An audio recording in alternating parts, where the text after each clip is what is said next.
अभी हम लोगों ने श्रीलंका में जो इश्यूज हुए, श्रीलंका में सिविल वॉर हुआ, ये देखा। हम लोगों ने एथनिक कॉम्पोजिशन देखा था बेल्जियम का, श्रीलंका का, और श्रीलंका में डाइवर्सिफिकेशन की वजह से जो प्रॉब्लम्स हुए वो देखे। अब बेल्जियम में भी डाइवर्सिफिकेशन था, बट बेल्जियम में श्रीलंका जैसे सिविल वॉर नहीं हुआ। तो ऐसा क्या किया उन्होंने? तो they enjoy the diversity. Diversity अपने आप में एक अलग मजा है, समझ में आया? तो अभी वो लोग ने डाइवर्सिटी को अकोमोडेट किया। अलग अलग रिलीजन्स, कास्ट वगैरह।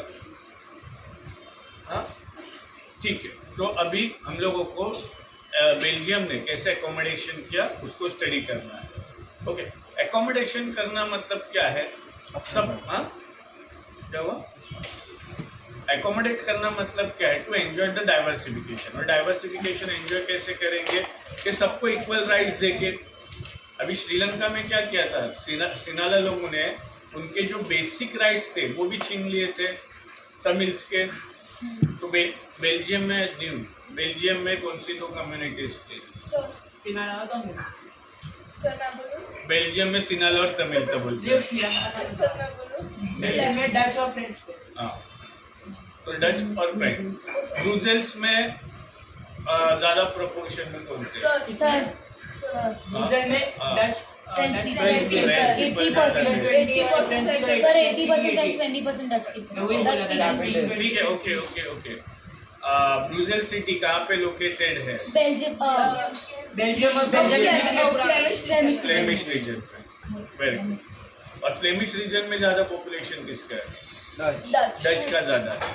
ओके, तो उन्होंने क्या किया कि पॉपुलेशन भले ज्यादा हो तो भी जो रिप्रेजेंटेशन गवर्नमेंट में लिया वो इक्वल प्रोपोर्शन में लिया। फ्लेमिश रीजन में ज्यादा डच थे तो ऐसे होना चाहिए था कि डच का ज्यादा रिप्रेजेंटेशन होना चाहिए था, फ्रांस का या फ्रेंच का कम। बट वैसा नहीं किया उन्होंने सेम थिंग रखा। तो इसके लिए ब्रुसेल्स में जहाँ पे फ्रेंच पीपल ज्यादा थे, फ्रेंच स्पीकिंग के पीपल ज्यादा थे, फिर भी फ्रेंच पीपल ने एकोमोडेट किया। उन्होंने क्या बोला? नहीं, तुम लोगों ने फ्लेमिश रीजन में हम लोगों को सेम रिप्रेजेंटेशन दिया था, तो काम करते हैं हम लोग ब्रुसेल्स में भी सेम रिप्रेजेंटेशन ही रखते हैं, इधर ध्यान दे। उन्होंने 4 बार कॉन्स्टिट्यूशन में अमेंडमेंट की। हाँ, अमेंडमेंट की मतलब चेंजेस किए। अब ये चेंजेस क्यों किए होंगे तुम्हें क्या लगता है? सबको इक्वल राइट्स देने के लिए। Okay, now some elements of the Belgian model of accommodation हम लोग देखते हैं, मतलब वो लोगों ने किस तरह से एडजस्टमेंट्स की। सबसे पहला है constitution prescribe that number of French and Dutch speaking ministers should be equal in central government. Thus, no such community can make decision unilaterally. Unilaterally मतलब one sided।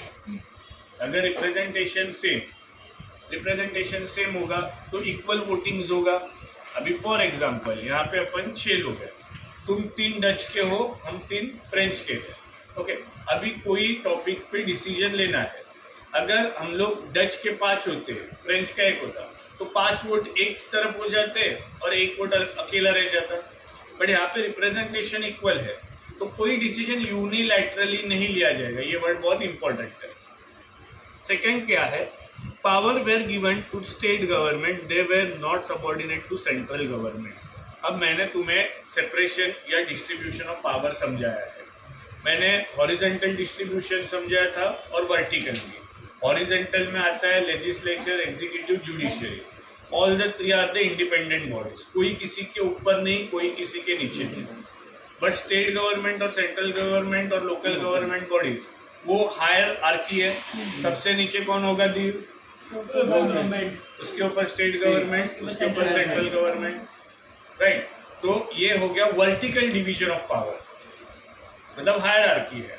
हॉरिजेंटल मतलब on a same line, on a same line. Same line means they have 3 independent bodies, legislature, executive, judiciary। समझ में आया?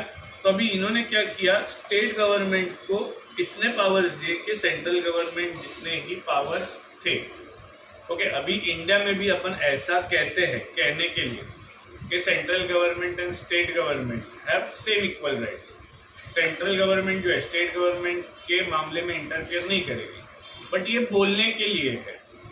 Actual में नहीं। मैंने last year तुम्हें democracy अच्छे से समझा है।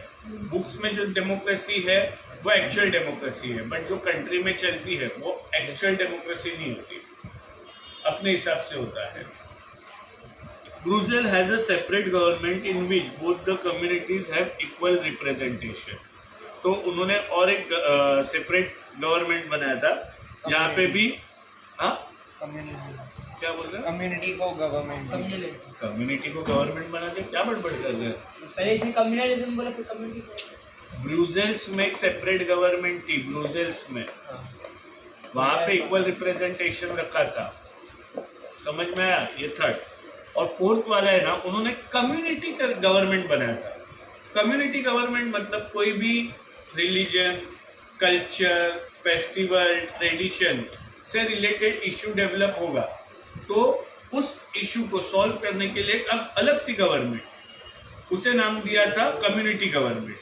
तो उनके पास कोई कल्चरल, एजुकेशनल या लैंग्वेज रिलेटेड मैटर आए तो फिर स्टेट गवर्नमेंट, सेंट्रल गवर्नमेंट या ब्रुसेल्स के पास नहीं जाएंगे, वो जाएंगे कम्युनिटी गवर्नमेंट के पास। समझ में आया। और ब्रुसेल को इतना अच्छा काम, बेल्जियम को इतना अच्छा काम करने की चाहत में यूरोपियन कंट्रीज ने एक अपना यूनियन बनाया और उसका हेडक्वार्टर जो है ये ब्रुसेल्स में रखा है। यूरोप में जितनी कंट्रीज है उन्होंने एक यूनियन बनाया कि ब्रुसेल्स में सब इतना बहुत अच्छा रहता है। हाँ, तो इसके लिए ब्रुसेल्स में वो एस्टेब्लिश किया, उसका हेडक्वार्टर ब्रुसेल्स में है। इनकी कंट्री डेमोक्रेटिक होती है। हाँ ठीक है। अभी एकोमोडेशन इन बेल्जियम पढ़ो फटाफट। ये यूनिटी ऑफ द कंट्री तक पढ़ना,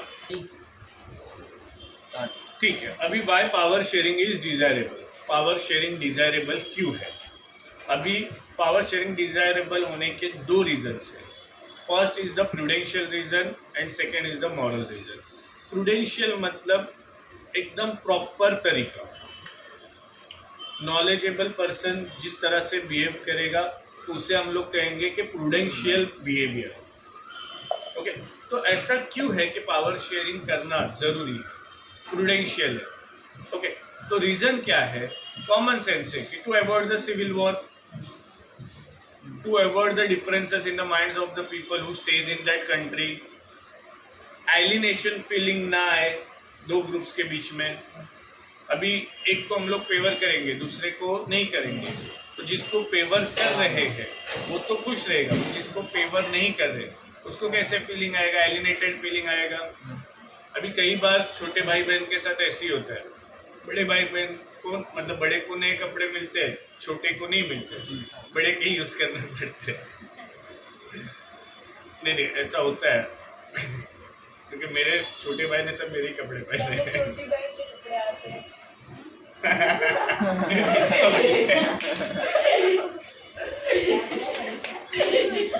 या को छोटी बहन के कपड़े आते हैं।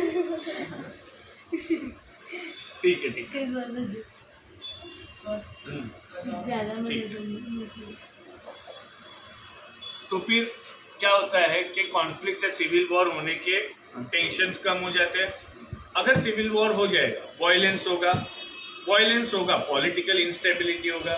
और अभी हम लोगों ने पहले देखा, जॉबों में देखा ना, जॉबों के इको में देखा कि श्रीलंका जो है इंडिया से बेटर फुटिंग में है, अपने आगे है ना रैंकिंग में, एजुकेशन सब चीजों में अपने आगे है।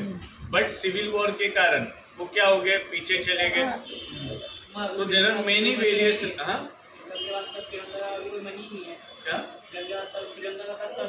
श्रीलंका के पास मनी नहीं है। तेरे को किसने बोला?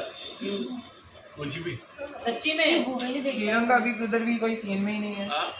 वही तो अभी तो अरे श्रीलंका टूरिज्म और कसिनो की वजह से इतना फॉर्म में है कि श्रीलंका को प्रॉब्लम ही नहीं आएगा।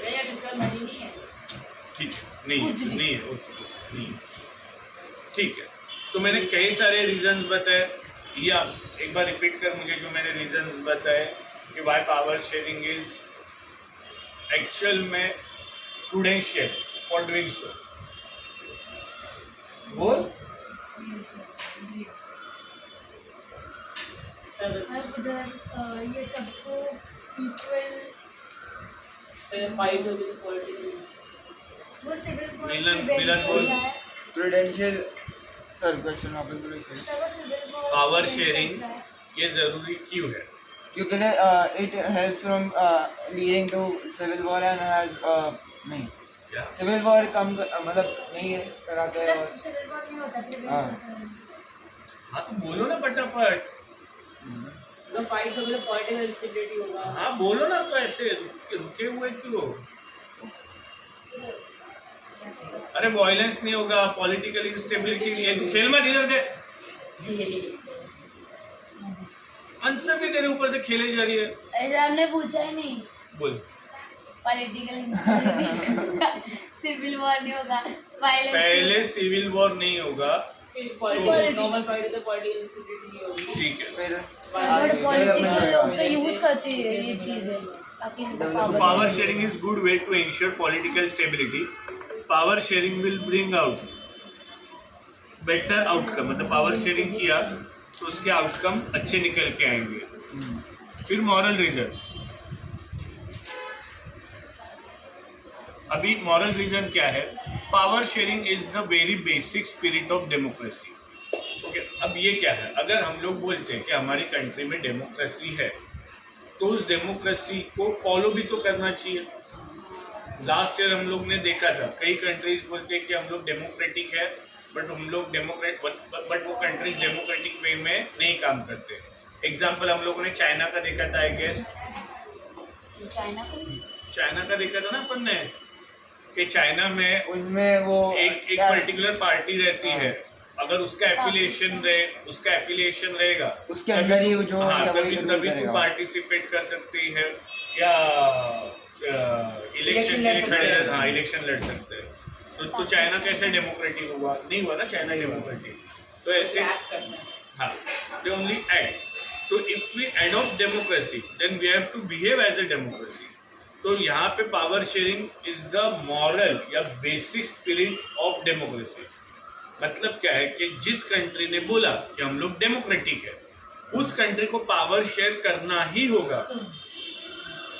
मैं रिपीट करता हूं मेरी line, the country who adopts democracy it has to follow democracy, and democracy का बेसिक स्पिरिट है पावर शेयरिंग। तो उसको पावर शेयर करना जरूरी ही है। Now people have a right to be consulted on how they have to be govern. क्या कर रही है ये पागल पेन से ऐसे ऐसे ऐसे करके मैं इससे ले रही हूँ ना, तू पेन में बड़बड़ मत कर। People have a right to be consulted on how they have to be govern. अभी कंट्री में लोगों के ऊपर गवर्नेंस होता है। जब किसी के ऊपर गवर्नेंस होता है तो उसको पता होना चाहिए कि उसके बेसिक राइट्स क्या है, ड्यूटीज क्या है। जब तक उसको ही कंसल्ट नहीं किया जाएगा तो how he will come to know कि क्या हो रहा है कंट्री में, क्या नहीं हो रहा है। अभी हम लोग बोलते हैं कि डेमोक्रेसी है, but there are many decisions जो हम पे लादे गए हैं। जैसे मोदी ने अचानक बोल दिया कि नोटबंदी करो, हमसे कंसल्ट किया उसने, बट डेमोक्रेसी क्या बोलते हैं? You have to consult with मतलब citizens. Unless and until you can't get approval from them, you can't implement any law, क्योंकि लॉ हम पे थोपा जाता है। जब तक हमें मतलब एक एग्जांपल देता हूं तुम्हें, जनरल एग्जांपल, जब तक तुम्हें तुम्हारी गलती पता नहीं चलती ना, you think you are behaving in a right way. तो गांधी जी का वही था, गांधी जी का जो नॉन वायलेंस था वो सिर्फ नॉन वायलेंस नहीं था। उनका क्या था कि सामने वाले को दिखाओ कि वो गलत है। when he will realize his mistake, he will not repeat that mistake. If he is a normal human being, normal human being है, उसको उसकी गलतियां पता चल गई तो उसे वो सुधारेगा ही, ऑब्वियस है। बट कई लोगों को ऐसा लगता ही नहीं है कि वो गलत कर रहे हैं। अभी कई सारे लोग क्राइम करते हैं, मैं तो क्रिमिनल लॉयर हूँ, क्राइम करने के बाद उनको ऐसे यही नहीं लगता कि उनसे कोई गलती हुई है, दे रिपीट देयर क्राइम्स। तो ऐसे लोगों की मैं बात नहीं कर रहा हूँ, जो हम लोग की तरह नॉर्मल लोग हैं, सिविलाइज्ड लोग हैं। उनको अगर तुम लोगों ने रियलाइज करा दिया कि भाई तू गलत कर रहा है, तो फिर वो अपनी गलती सुधार देगा। और उस चीज के लिए कंसल्टेशन बहुत जरूरी है। अब मोदी जो डिसीजंस ले रहा है अपनी जगह पे वो सही भी है, बट लोग उससे ना खुश हैं। तो डेमोक्रेसी का यही बेसिक स्पिरिट है, people have a right to be consulted on how they has to be govern. फिर moral reason of power sharing emphasizes means give more importance on the very act of power sharing, power sharing as valuable, मतलब अपने आप में ही power sharing करना ये बहुत valuable moral reason है, बहुत इंपॉर्टेंट है। ठीक है, एक बार रीड करो, by power sharing is desirable, prudential and moral reason. थोड़ा पानी देना।